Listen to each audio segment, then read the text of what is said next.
Bismillahirrahmanirrahim. Assalamualaikum warahmatullahi wabarakatuh. Allahumma sholli ala Muhammad wa ala ali Muhammad kama shallaita ala Ibrahim wa ala ali Ibrahim wa barik ala Muhammad wa ala ali Muhammad kama barakta ala Ibrahim wa ala ali Ibrahim. Amma ba'd. Baik kawan-kawan, kali ini kita akan melanjutkan pembahasan hadis tarbawi tentang bagaimana menjadi ulama.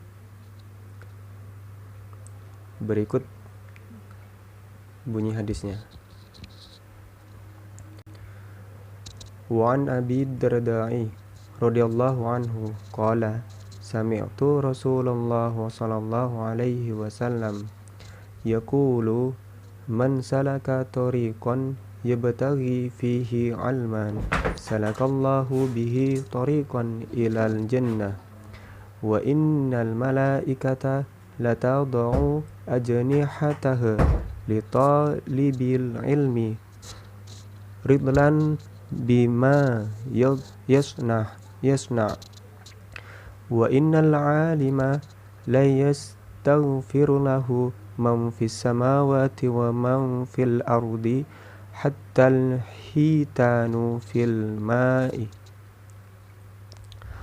wa fadlul alimi 'alal 'abidi ka fadlil qamari 'ala sairil kawakib wa innal ulama'a warasatul al-anbiya'i wa innal anbiya'a lam yuwarrasu dina rawala dirhaman wa innama warasul ilma faman akhada bihi akhada bihaddan wafir.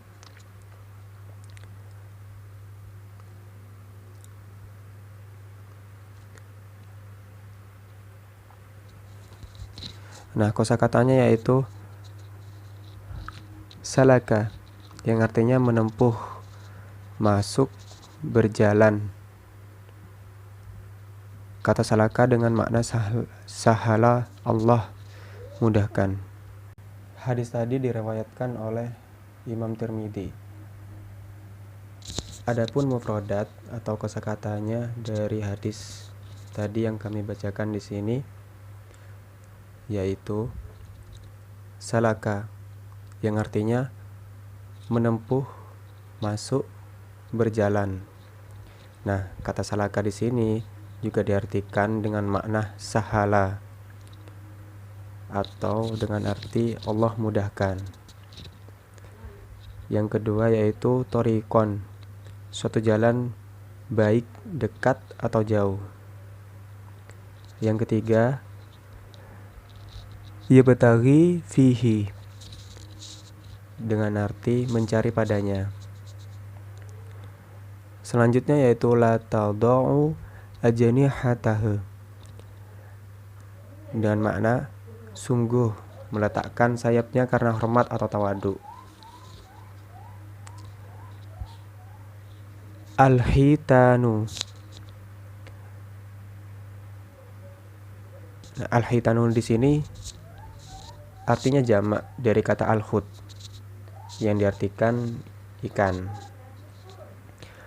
Selanjutnya yaitu alal abid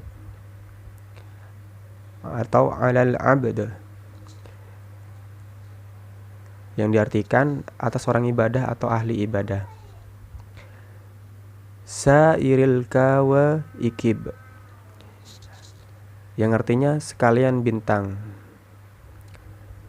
Mufradat yang selanjutnya yaitu lam yuwarrasu, mereka tidak mewariskan. Selanjutnya warasatul anbiya,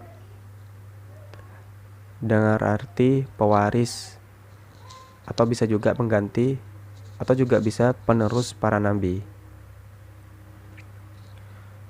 Selanjutnya yaitu akhadha bihi, dengan arti mengambilnya.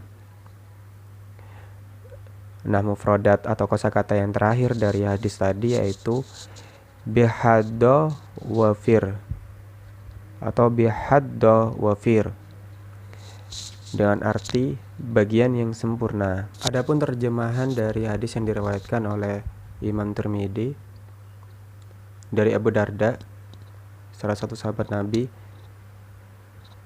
dia mendengar Rasulullah Shallallahu Alaihi Wasallam bersabda,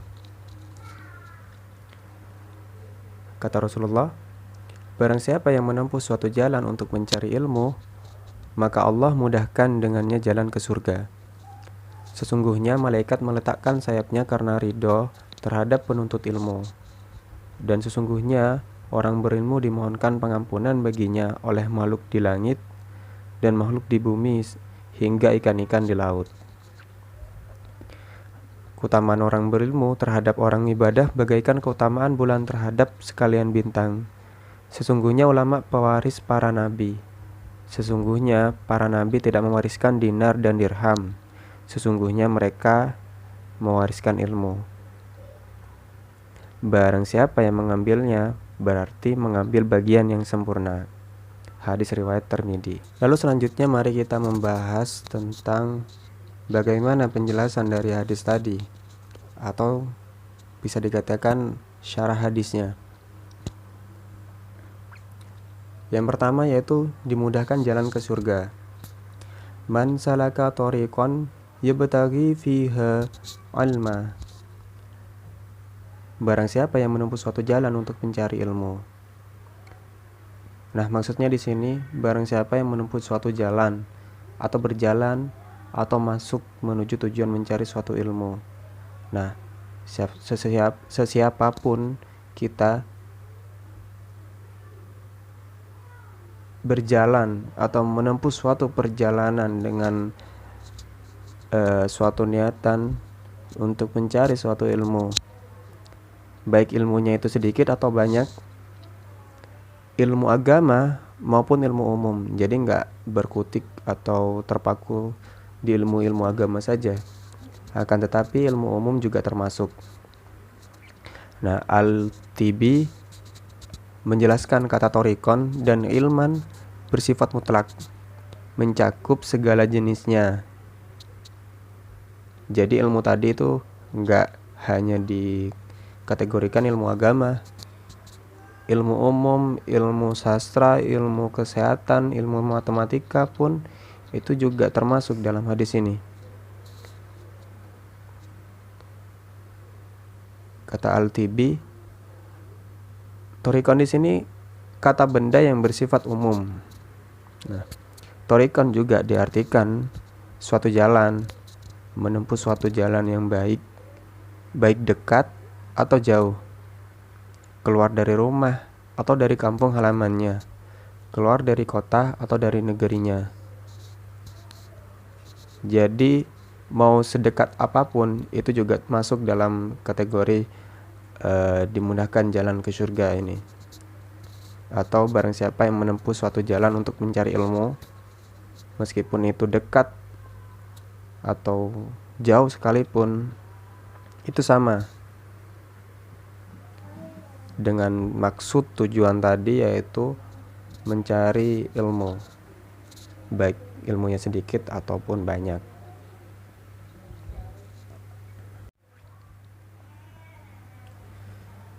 Nah, sebagai jawabannya di sini, karena kita telah menempuh suatu perjalanan untuk mencari ilmu, maka Allah mudahkan dengannya jalan ke surga. Salakallahu bihi thariqan ilal jannah.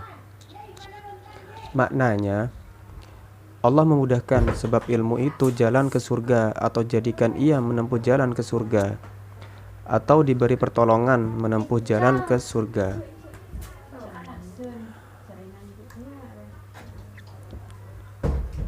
Jadi ilmu itu ilmu di sini diibaratkan sebagai alat transportasi, atau bisa juga sebagai jembatan untuk kita sampai kepada jannah.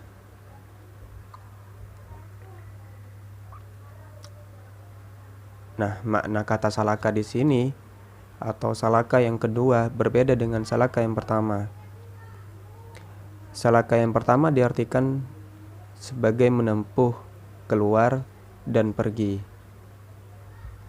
Salaka tariqan yabtaghi fihi ilma.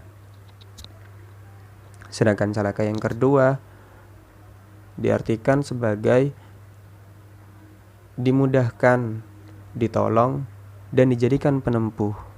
Salakallahu bihi tariqan ilal jannah.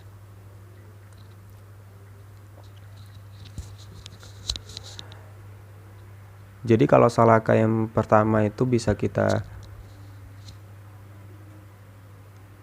samakan, artinya misalkan seperti suatu upaya, suatu usaha. Sedangkan salaka yang kedua itu sama saja seperti kita sedang atau telah mendapatkan hadiah dari upaya yang kita lakukan.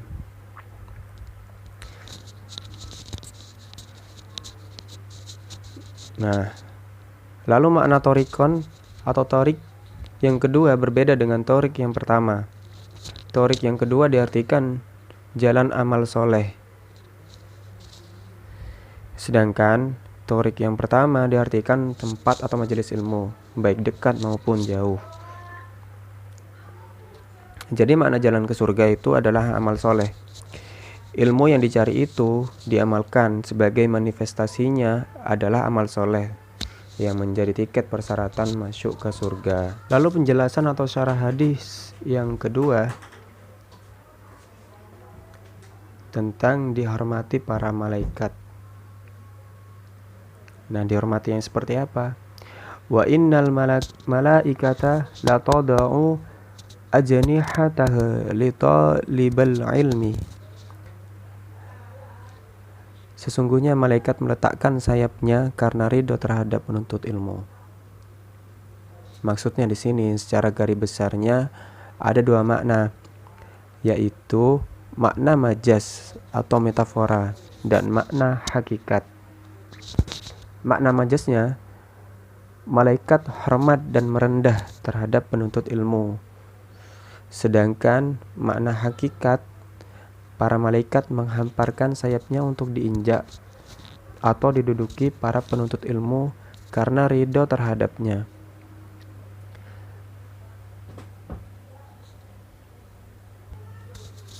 Jadi di sini betapa para penuntut ilmu itu dihargai, dihormati, bahkan malaikat pun merendah atau bahkan sampai dikatakan malaikat itu ridho menghamparkan sayapnya untuk diinjak atau diduduki para penuntut ilmu. Begitu tingginya para penuntut ilmu sampai-sampai malaikat rela atau ridho melakukan hal yang demikian. Selanjutnya, setelah dihormati para malaikat, para penuntut ilmu atau orang alim itu dimohonkan pengampunan makhluk di langit dan di bumi. Wa innal alimal la yastaghfiru lahu man fis samawati wa man fil ardi hatta al-hitanu fil ma'i. Dan sesungguhnya orang berilmu itu dimohonkan pengampunan baginya oleh makhluk di langit dan makhluk di bumi, sehingga atau bahkan ikan-ikan di laut. Jadi ada perbedaan antara konteks hadis terdahulu pada pencari ilmu dengan atau thalib al-ilmi, sedangkan hadis ini konteksnya pada orang alim atau bisa dikategorikan para ulama. Dengan demikian, para pencari ilmu itu atau orang alim, ulama, sama-sama memiliki keutamaan yang sama, yakni dimohonkan ampunan oleh makhluk di langit dan di bumi.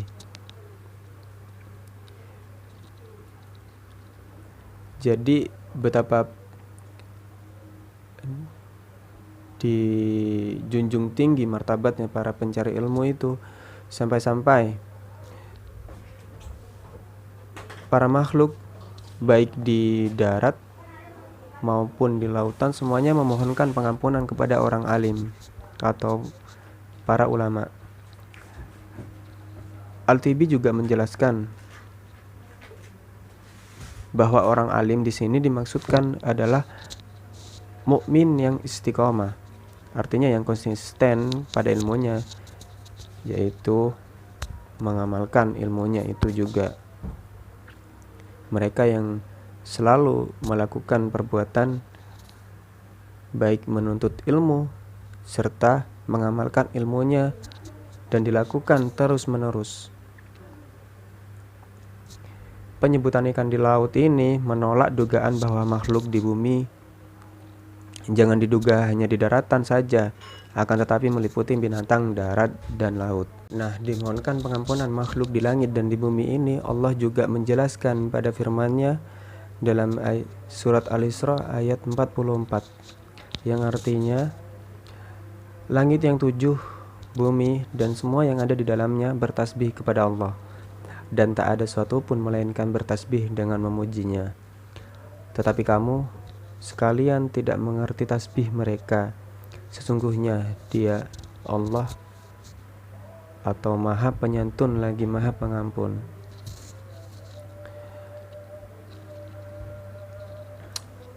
Melihat ayat ini kita tidak heran dan yakin jika seluruh alam bisa berdoa dan memohonkan ampunan dengan bahasa khas masing-masing. Mereka demi para ilmuwan yang mengajarkan kebaikan kepada para manusia.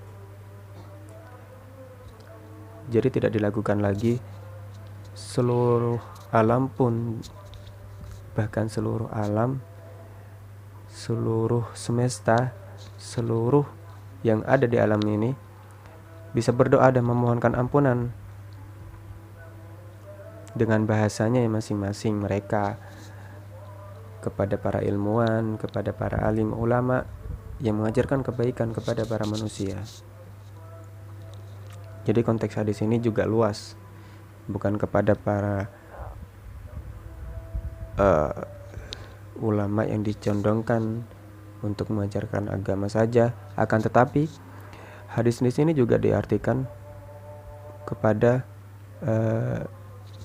mereka yang menuntut bahkan mengamalkan ilmu-ilmu umum. Lalu selanjutnya syarah hadis yang keempat, para penuntut ilmu dan yang mengamalkannya, atau di sini kita kategorikan sebagai seorang ulama, seorang alim, yaitu sebagai penerang. Wa fadlul alimi 'alal 'abida ka fadlil qamari 'ala sairil kawaikib. Keutamaan orang berilmu terhadap orang ibadah bagaikan keutamaan bulan terhadap sekalian bintang.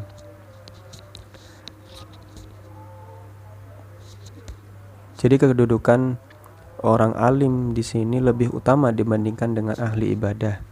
Nah, maksudnya orang alim di sini adalah orang yang disebutkan dengan ilmunya untuk mengajar dan menyebarkannya setelah mengamalkannya, baik fardu, yaitu pengamalan secara fardu, maupun yang sunnah-sunnahnya.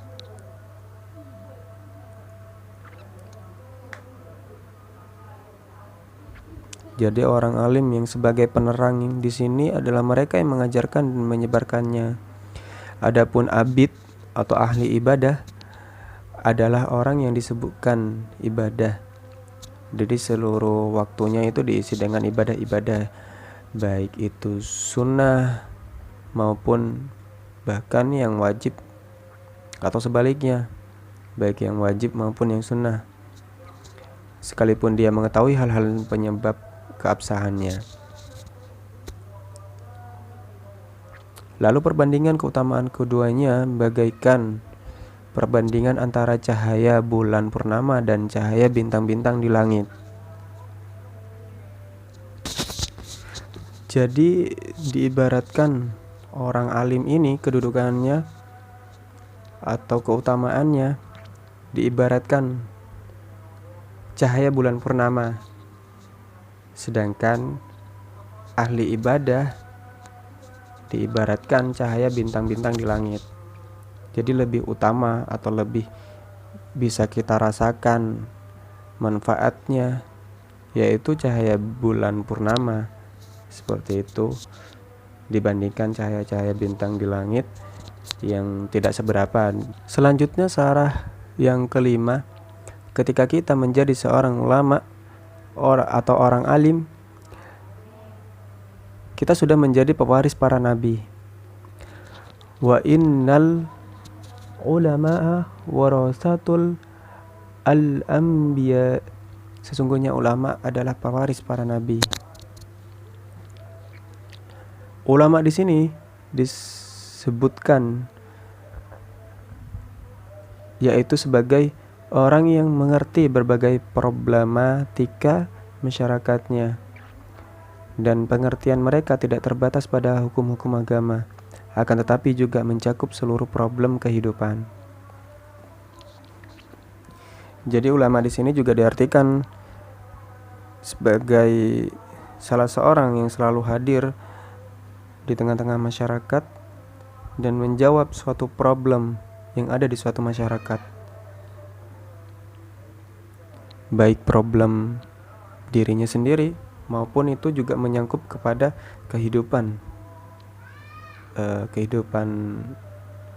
umat atau masyarakat di sekelilingnya.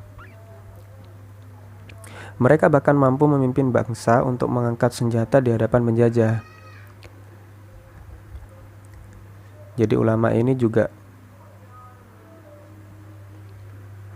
fungsinya luas, bahkan dikatakan juga bisa atau mampu atas ilmunya itu untuk memimpin suatu bangsa,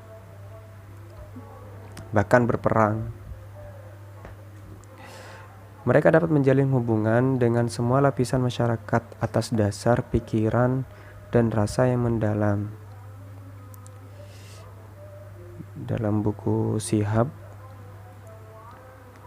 jadi mereka itu atau para ulama itu saking akrabnya, mereka juga mampu berhubungan antara masyarakat atau dengan masyarakat, bahkan hubungannya itu sampai sedekat pikiran dan rasa, diibaratkan seperti itu. Atau ulama di sini diartikan orang yang luas, dan dalam keilmuannya luas seperti apa? Ya, dari segi keilmuan yang digunakan oleh mereka untuk mendekatkan diri kepada Allah Subhanahu wa ta'ala. Innal anbiya'a lam yuwarrasu dinaran wala dirhaman wa innama warrasul alma. Jadi sesungguhnya para nabi itu tidak mewariskan dinar dan dirham. Sesungguhnya mereka mewariskan ilmu.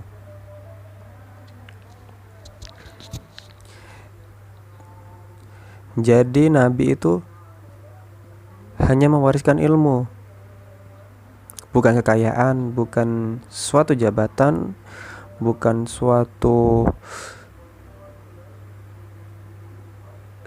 materi dalam atau konteksnya materi dalam kehidupan sehari-hari kita untuk mencukupi kehidupan kita. Akan tetapi nabi itu hanya mewariskan ilmu.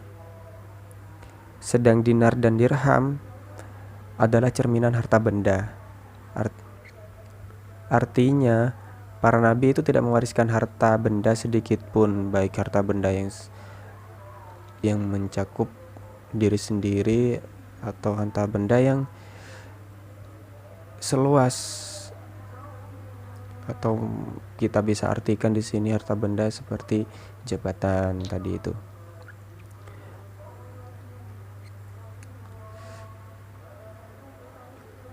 Sedangkan harta benda berusia hanya sebentar dan akan mengalami kerusakan.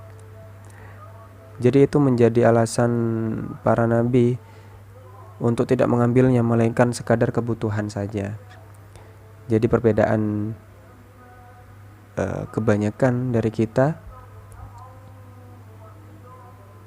mungkin itu menjadi suatu kesalahan yang sering kali kita lakukan sehari-hari kita, yaitu mengambil suatu harta benda atau kita bersusah payah mencari harta benda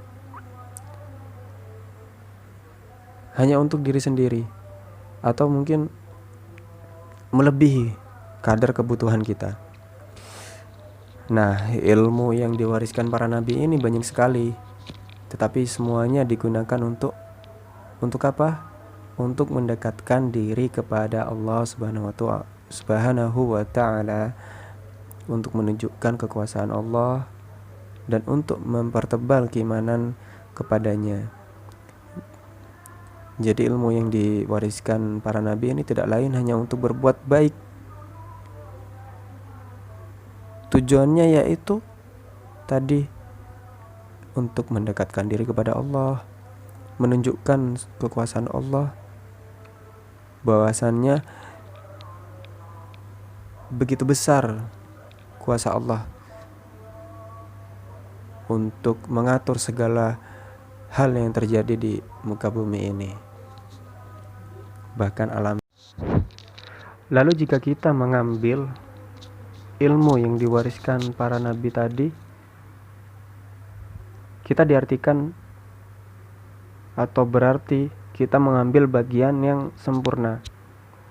Faman akhadha bihi akhadha bihadda wafir. Barang siapa yang mengambilnya berarti mengambil bagian yang sempurna.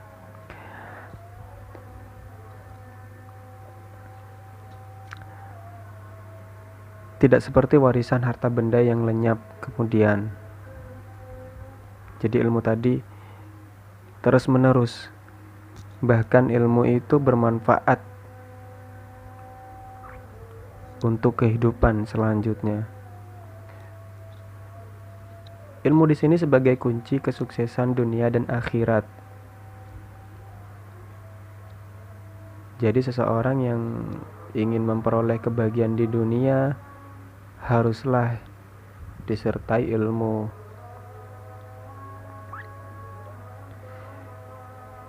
Seseorang yang ingin mendapatkan kebahagiaan juga di akhirat, mereka juga diwajibkan untuk disertai ilmu.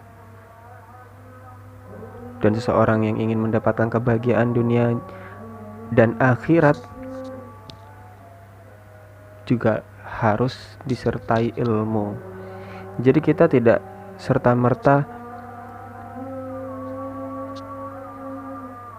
ingin bahagia di dunia, ingin bahagia di akhirat, akan tetapi kita melupakan ilmu yang harusnya kita pelajari, yang harusnya kita amalkan, ilmu tadi yang tidak lain diwariskan oleh para nabi. Jadi setelah kita membahas tuntas tentang bagaimana penjelasan hadis tadi atau syarah hadis tadi, lalu apa yang dapat kita petik atau pelajaran apa yang bisa kita petik dari hadis tadi? Tentunya yang pertama yaitu jika kita menemukan atau kita melihat atau bahkan kita sedang membersamai seseorang yang sedang menuntut ilmu, kita dianjurkan hormat kepadanya, tawadhu atau rendah hati, ridho membantu segala kesusahan yang para penuntut ilmu dia alami, dan mendoakan serta memohonkan pengampunan kepadanya. Yang kedua yaitu di antara keutamaan ilmu dapat menerangi pemiliknya atau dapat membersamai pemiliknya ke jalan yang baik dan benar. Jadi ilmu itu bisa dikatakan sebagai penerang untuk kita melakukan sesuatu yang baik dan benar. Pelajaran yang dapat kita petik selanjutnya yaitu yang ketiga, kemanfaatan ilmu disertai dengan amal perbuatan nyata dengan mencontoh akhlak Rasulullah Shallallahu Alaihi Wasallam. Jadi ilmu itu bukan hanya kita cari, bukan hanya kita pelajari saja, akan tetapi kita juga harus bahkan wajib mengamalkannya. Mengaca atau bercermin kepada siapa? Tentunya kepada akhlak Rasulullah Shallallahu Alaihi Wasallam. Lalu yang keempat yaitu kita dianjurkan untuk sukses dalam menuntut ilmu sehingga menjadi ulama yang dikategorikan pewaris para nabi. Jadi perlu adanya istiqomah di sini agar kita bisa sukses menjadi ulama seperti yang dikatakan, yaitu pewaris para nabi. Dan pelajaran yang dapat kita petik dari hadis tadi yang terakhir yaitu kesuksesan ilmu dan menjadi ulama adalah kesuksesan yang sempurna. Jadi setelah kita sukses, setelah kita menjadi ulama, kita dikatakan sebagai seseorang yang sukses secara sempurna. Akan tetapi kita juga tidak boleh merasa diri ini telah sukses, merasa diri ini sudah dikatakan sempurna. Kita harus terus merasa kurang agar gelar sempurna, kesuksesan sempurna itu kita dapatkan, benar-benar kita peroleh dari siapa? Dari Allah, semata-mata dari Allah. Jika kelak nantinya kita kembali kepadanya. Baik, kawan-kawan, sebelum kita tutup pembahasan tentang bagaimana menjadi seorang ulama atau hadis terbawi tentang menjadi ulama, ada baiknya kita mengenali siapa perawi hadis ini, yaitu salah seorang sahabat. Dia masuk Islam agak belakangan, tidak seperti sahabat-sahabat yang lain. Sedangkan di negerinya dia adalah orang yang terakhir masuk Islam. Akan tetapi kemudian Islamnya menjadi bagus, yaitu Abu Darda Uwaimir bin Amir Al-Ansari Al-Khazraji.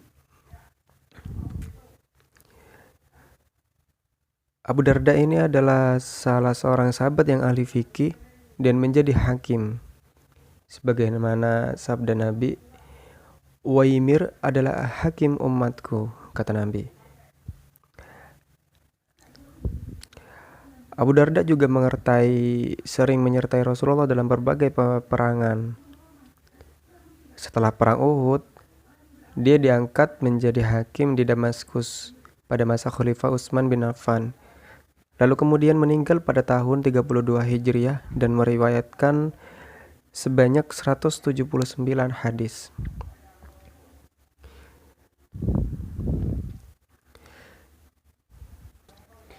Nah, kita udah di ujung pembahasan nih, kawan-kawan. Semoga apa yang telah kita bahas tadi lalu menjadi acuan kita untuk terus-menerus menuntut ilmu, lalu mengamalkannya sampai kita dikategorikan sebagai orang yang sempurna sesuai dengan hadis tadi. Akhirul kata, Assalamualaikum warahmatullahi wabarakatuh.